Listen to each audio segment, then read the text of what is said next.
Año 1969, año en que Woody Allen estrenaba Take the Money and Run. What's the matter, Stockwell? Can't you take it? Come on, I want you to see this so you'll know what you got to look forward to.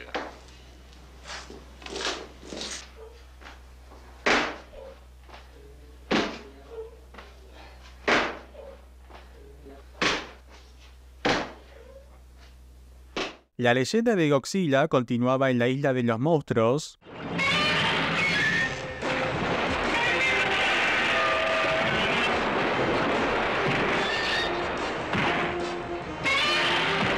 y Sam Peckinpah realizaba una oda a la violencia en La Pandilla Salvaje.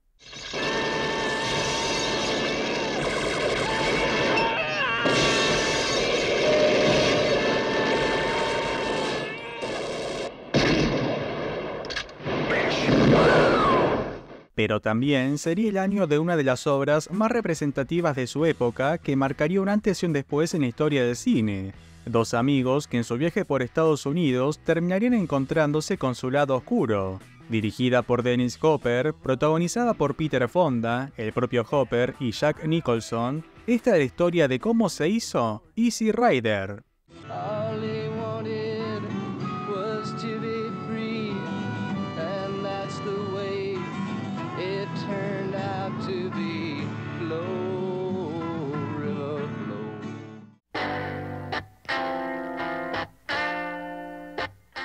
Easy Rider, también conocida como Busco mi destino, nace de Dennis Hopper y Peter Fonda, el primer actor y ocasionalmente fotógrafo quien buscaba obtener roles más protagónicos, mientras que el segundo, también actor e hijo de una de las figuras más importantes en Hollywood como Henry Fonda. Ambos se conocerían a mediados de los 60 trabajando en American International Pictures, films como Queen of Blood, The Wild Angels y sobre todo The Trip.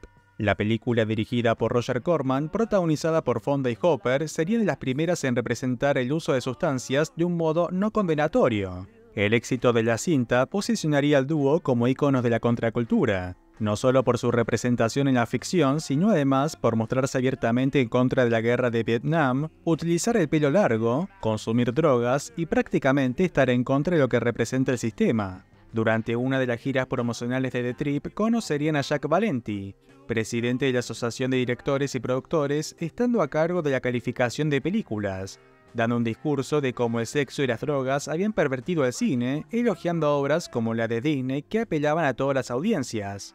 De regreso al hotel, Fonda tenía claro cuál sería su siguiente película, una que contenga motos, sexo y drogas, donde no solo actuaría, sino además sería parte de la escritura del guión, producción y con Hopper sentándose en la silla de director. Terry Sauter, guionista, quien estaba detrás de films como Doctor Strangelove, The Cincinnati Kid y Barbarella, se sumaba al guión aportando la estructura formal para presentar diversos estudios. La historia de dos viajeros que atraviesan el país en motocicleta para llegar al carnaval, conociendo diversos personajes en el camino y cómo a medida que se adentran en la América profunda, resultan extraños en su propia tierra.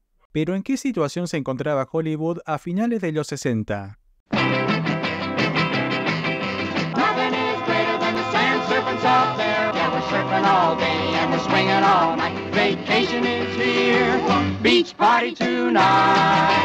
Para mediados de la década, la industria se encontraba en una preocupante crisis.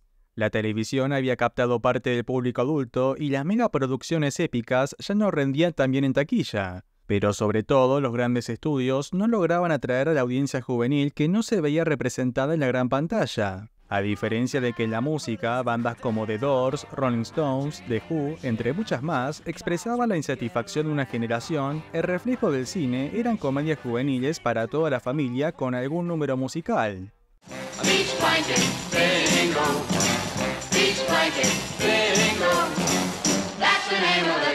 Sería la American International Pictures con Roger Corman a la cabeza quienes leerían acertadamente el pulso de la audiencia joven, realizando películas de motoqueros, rock y drogas.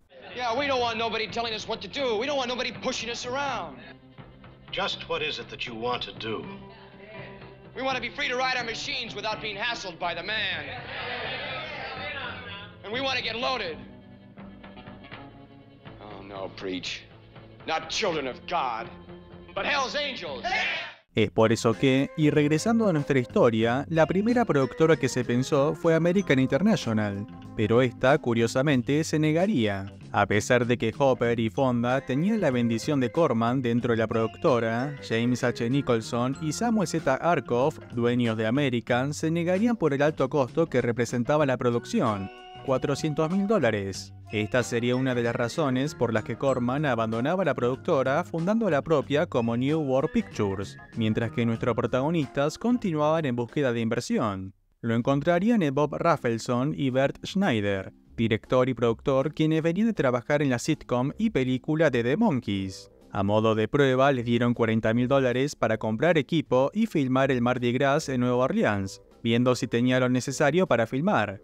Pero el resultado no sería el deseado, ya que lisa y llanamente Rafelson y Schneider le habían dado una cantidad de dinero a dos jóvenes en carnaval, gastando la mayoría en drogas y alcohol, generando los primeros roces entre Hopper, Fonda y el guionista Terry Southern, que ante tal situación terminaría abandonando el proyecto no sin antes dar el título de la película, que originalmente se titulaba The Loners, Los Solitarios, a llamarse Easy Rider. La prueba de Mardi Gras sería un desastre desconociendo que necesitaban un permiso para filmar en la vía pública, entregando las cámaras a varios amigos para que filmen haciéndose pasar como turistas. Estaba claro que la respuesta desde Hollywood sería un rotundo no, pero es aquí donde entra en esta historia el nombre de Jack Nicholson. El actor, quien conocía tanto a Rafelson Schneider como Fonda y Hopper, apaciguaría a los productores para dar luz verde a la película, sumando a Columbia como distribuidora, además del director de producción Paul Lewis asegurándose un mejor manejo del dinero.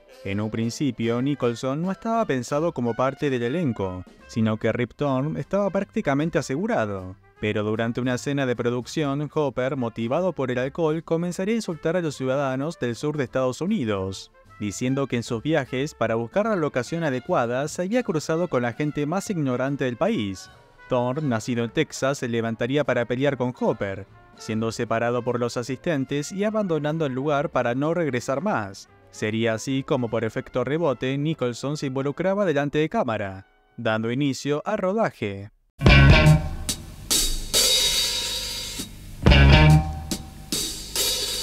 El mismo se llevaría a cabo entre marzo y mayo de 1968, teniendo varias locaciones como California, Nuevo México, Arizona, Utah y Luisiana. Los problemas y diferencias de preproducción, lejos de solucionarse, se acrecentarían en el rodaje, siendo la principal fuente de tensión el propio Hopper, quien desecharía por completo el guión de Southern e improvisaría sobre la marcha, pensando Easy Rider como un western, de ahí que el personaje de Hopper se llame Billy, como Billy the Kid, mientras que el de Fonda como Wyatt, alusión a Wyatt Earp. Ante la ausencia de guión, el cronograma de rodaje se complicaría, extendiendo los tiempos así como incrementando el costo al no saber qué filmar al siguiente día, iniciando con la escena donde se encuentra con el comprador, interpretado por el productor musical Phil Spector y su guardaespaldas, aceptando su participación solo si aparecía con su Rolls Royce.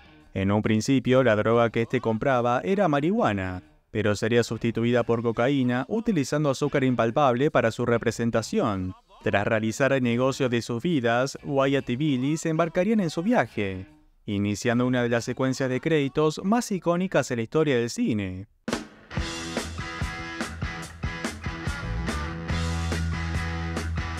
Con Born to Be Wild de Stephen Wolf, nuestros protagonistas conducen sus caballos motorizados, un Norton P11 para Hopper y una Harley Davidson 1950 Hydra Glide para Fonda, esta última con su recordado ploteado con la bandera de Estados Unidos. Durante el viaje recogerían a un autoestopista que los dirige a una comuna en las afueras de la ciudad. A priori iba a ser una comunidad indígena, pero ante la negativa de los nativos para filmar, construirían un asentamiento e invitarían a varios hippies de la zona para hacer de extras, según Hopper para un mayor realismo y según el productor Schneider para abaratar costos.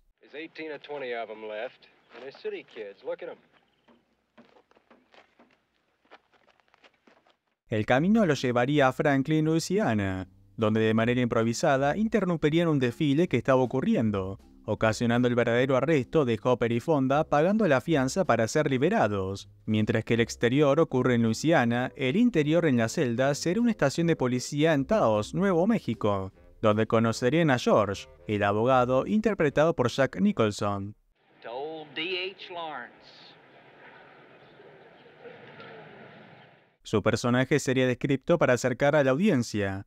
Mientras que Wyatt y Billy son dos rebeldes de pelo largo que consumen sustancias, George viene de una educación formal y familia de renombre, siendo un abogado alcohólico que defiende los derechos civiles. I mean, it's real hard to be free when you are bought and sold in the marketplace.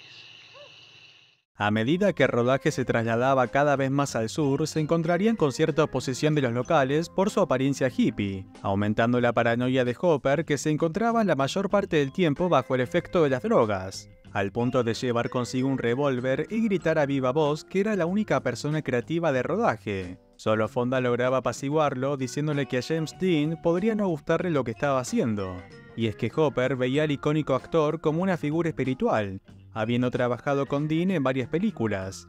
Dentro de tal desconcierto, uno de los colaboradores más importantes de Easy Rider sería el director de fotografía Laszlo Kovacs, quien a futuro estaría detrás de películas como What's Up Doc, Los cazafantasmas y La boda de mi mejor amigo. El húngaro comentaría que sería de los pocos en mantenerse sobrio y con el total de sus facultades, prácticamente co-dirigiendo la película.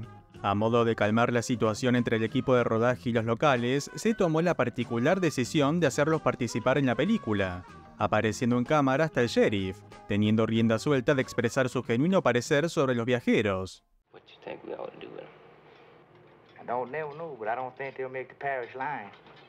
También actuarían en la escena del final donde disparan hacia Wyatt y Billy, escena que estaría al borde de la tragedia al utilizar una escopeta real, en movimiento y al ser un plano subjetivo. Kovacs, siendo cámara, comentaría que al momento del disparo quedó con pólvora en el rostro de lo cerca que había ocurrido.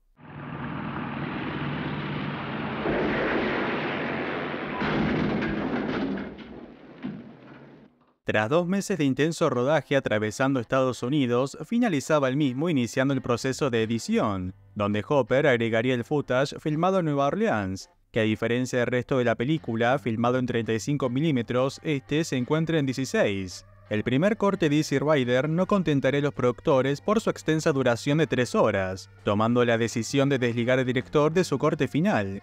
Don Camben reduciría el corte de 3 horas al definitivo de 95 minutos, agregando la representativa selección musical elegida por Fonda y Hopper mientras revisaban sus discos, participando bandas como Steppenwolf, The Jimi Hendrix Experience, The Bears, The Band y Bob Dylan.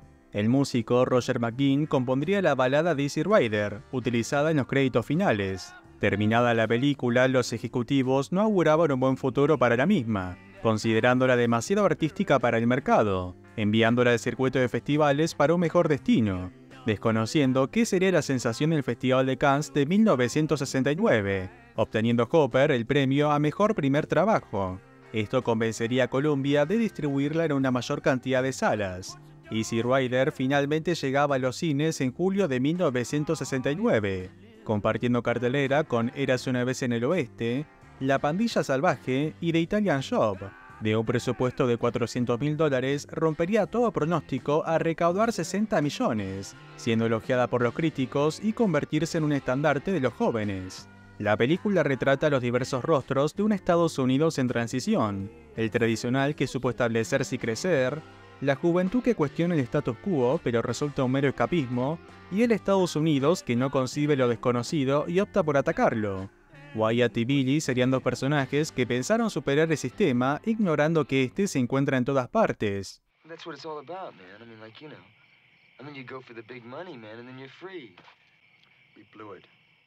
El disparo del final también representa el ocaso de una época. 1969 sería el pico y el final del considerado Verano del Amor, desde el Festival de Woodstock hasta los incidentes en el Festival de Altamont, y sobre todo los crímenes efectuados por el clan Manson. Easy Rider sería junto con otros films exitosos como Bonnie and Clyde, Midnight Cowboy y The Last Picture Show, entre varias más, lo que cambiaría la regla del juego dentro del sistema de estudios, dando pie a una camada de jóvenes directores, en su mayoría egresados de la escuela de cine, que realizarían y producirían de las mejores obras de la historia, teniendo un mayor control sobre su trabajo. La historia de dos viajeros y su travesía por Estados Unidos, una producción que con sus dificultades se transformaría en una obra representativa de la cultura pop, marcando a su vez un antes y un después en Hollywood. Esta ha sido la historia de cómo se hizo Easy Rider.